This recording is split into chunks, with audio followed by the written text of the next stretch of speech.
Hello મિત્રો, આજે આપણે ગુંદાનું આથણું બનાવીશું એક નવી રીત સાથે. તેમાં તમને કેરીનો સ્વાદ અનોખો લાગશે. હેલો મિત્રો, જય શ્રી કૃષ્ણ.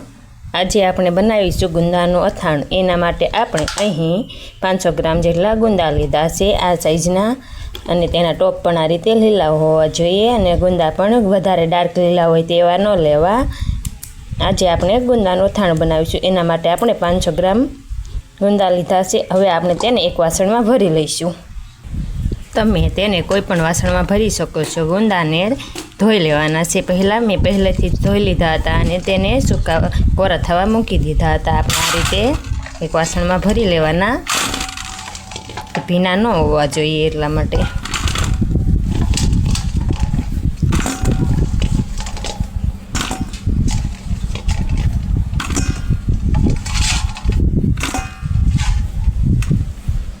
હવે આપણે તેમાં મીઠું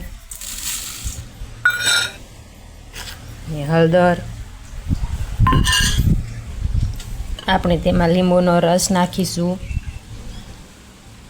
તેને આ રીતે સારી રીતે મિક્સ કરી દઈશું.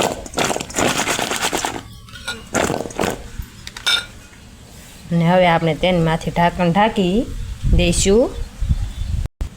તેને આ રીતે ઢાંકી આપણે 4 થી 5 કલાક માટે આથવા માટે મૂકી દઈશું. આપણે ગુંદાના અથાણા માટે એક કેરી લીધી છે, તેની હવે આપણે સાલ ઉતારી લઈશું.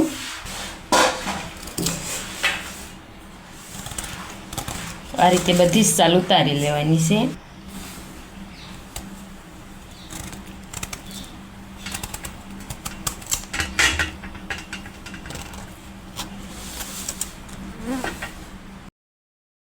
આપણે એક કેરીની સાલ ઉતારી લીધી છે. હવે આપણે તેને ખમણીની મદદથી ખમણી લઈશું. આપણે આ રીતે કેરીને ઝીણા પલાળમાં ખમણી લેવાની છે. આપણી કેરી ખમણાઈ ગઈ છે. તેમાં આપણે મીઠું ને હળદર નાખી લઈશું ને તેને સારી રીતે મિક્સ કરી લઈશું હાથેથી.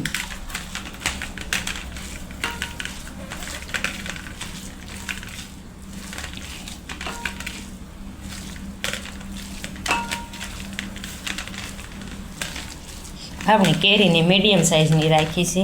કેરી જરૂરથી તમારે ગુંદાના અથાણામાં નાખી, તેનાથી ગુંદાનું અથાણું લાંબા સમય સુધી સારું રહે છે. હવે આપણે તેને ઢાંકીને થોડીક વાર માટે મૂકી દઈશું. આપણે આ રીતે તેને ઢાંકી દેવાનું છે.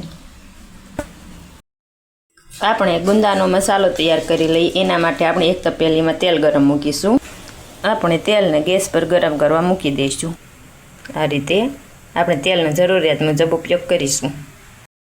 આપણે તેલ ગરમ મૂકી દીધું છે. આપણે મસાલા તૈયાર કરી લઈએ. 100 ગ્રામ રાઈના તુરિયા, 50 ગ્રામ મેથીના તુરિયા ને 50 ગ્રામ ધાણાના તુરિયા. ઉપરથી થોડીક હિંગ.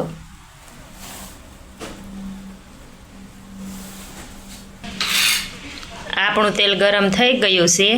આ રીતે ધુમાડા કાઢી જાય એટલે આપણે તેને નાખી દઈશું. આ રીતે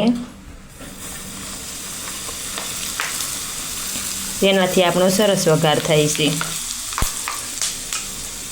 હવે આપણે તેને ઢાંકી દઈશું અને વધેલું તેલને આપણે ઠંડુ થવા દઈશું.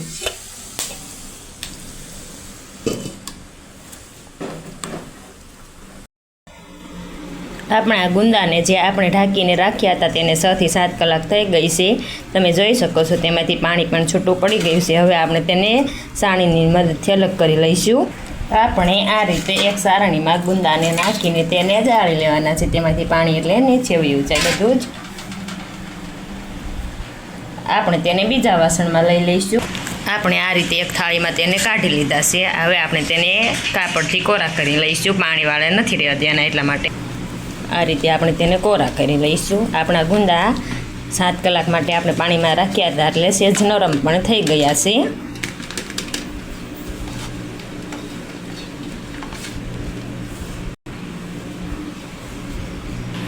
આપણા ગુંદા સરસ રીતે કોરા થઈ ગયા છે. તે આપણે તેના ઉપરથી આ રીતે તેના ડીટીયા કાઢી લઈશું. તેના ટોપ સહેલાઈથી નીકળી જશે.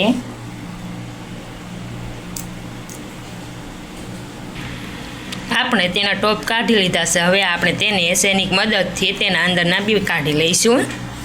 આપણે પાટલી અને દસ્તા વડે આ રીતે હળવેથી મારી અને આ રીતે તેના બી કાઢી લઈશું.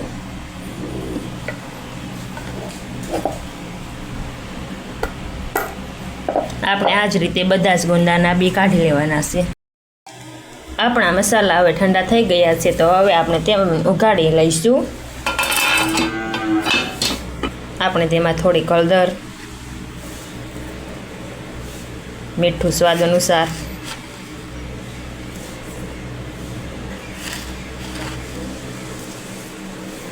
અને લાલ મરચું, તે પણ તમે જે પ્રમાણે તીખું ખાતા હોય એ પ્રમાણે નાખવું. કશ્મીરી લાલ મરચું. આપણે જે કેરીને ખમણીને હળદર મીઠું મેળવ્યું હતું તેને સાઈડમાં રાખ્યું હતું, તેને હવે આપણે તેમાં મિક્સ કરી દઈશું. તેમાં આ રીતે આપણે તેનું પાણી નિતારી લઈશું. તમે કેરી ન હોય તો લીંબુનો પણ ઉપયોગ કરી શકો છો, પણ કેરીનો સ્વાદ વધારે સારો આવે છે એટલા માટે તમારે કેરી જ લેવી. આ રીતે આપણે પાણી નિતારીને નાખી દઈશું તેમાં તેની સાથે.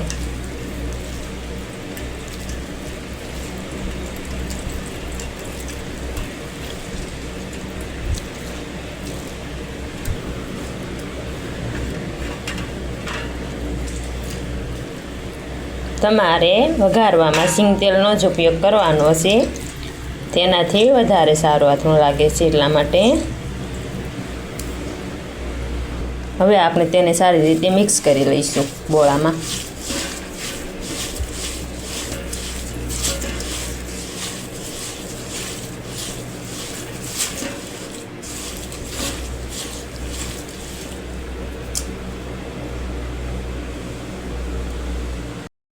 આપણે તેમાં ઉપરથી એક ચપટીક મરી પાવડર નાખીશું. આપણે મરી આખા હોય તેનો ભૂકો કરી લેવાનો, પછી આપણે તેને સારી રીતે મિક્સ કરી લેવાનું. આપણે જ્યારે આથણા લીંબુ અને હળદરમાં બોળ્યા હતા તેમાં તમારી પાસે જો કેરીનું પાણી હોય, તમે કેરીના પાણીનો પણ ઉપયોગ કરી શકો છો. મારી પાસે નહોતો એટલે મેં લીંબુ નાખ્યા હતું. કેરી નાખવાથી તેનો પણ વધારે સારો સ્વાદ આવે છે. કેરીનું પાણી જે આપણે આથણાનું લીધું હોય તેમાં પલાળવી સાંજે તેનું હોય ને ખાટું તે. આપણે આ રીતે ગુંદાને ભરી લઈશું. આપણે બધા જ મસાલા સારી રીતે મિક્સ કરી લીધા છે. પછી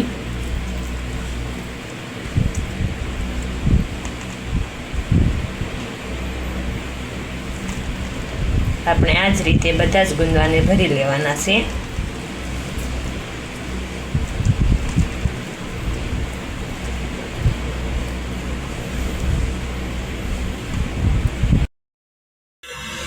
આપણા ગુંદાના આથણા બનીને તૈયાર છે. આપણે આ રીતે બધા જ ગુંદાના આથણા ભરી લીધા છે.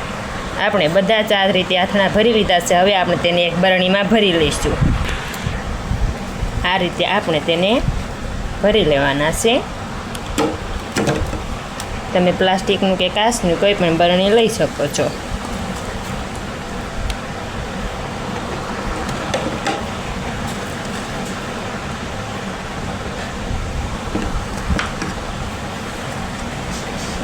આપણે આ રીતે બધા જ આથણાને ભરી લઈશું.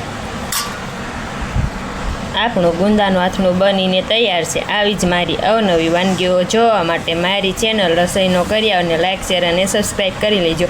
આ રીતથી એકવાર જરૂરને ગુંદાનું આથણું બનાવવાનું ટ્રાય કરજો. આ રીતે ખૂબ જ સરસ અને કેરીનો ચટપટો સ્વાદ આવે છે, ખાટો મીઠો અસર. એટલે આ રીતથી એકવાર જરૂરને ટ્રાય કરવું ગુંદાનું આથણું બનાવવાનું. આપણે આ રીતે ડબલામાં ગુંદાનું આથણું ભરી લીધા બાદ તેમાં ઉપરથી તેલ નાખી દઈશું. જે આપણે ગરમ કર્યું હતું ને વધ્યું હતું તે.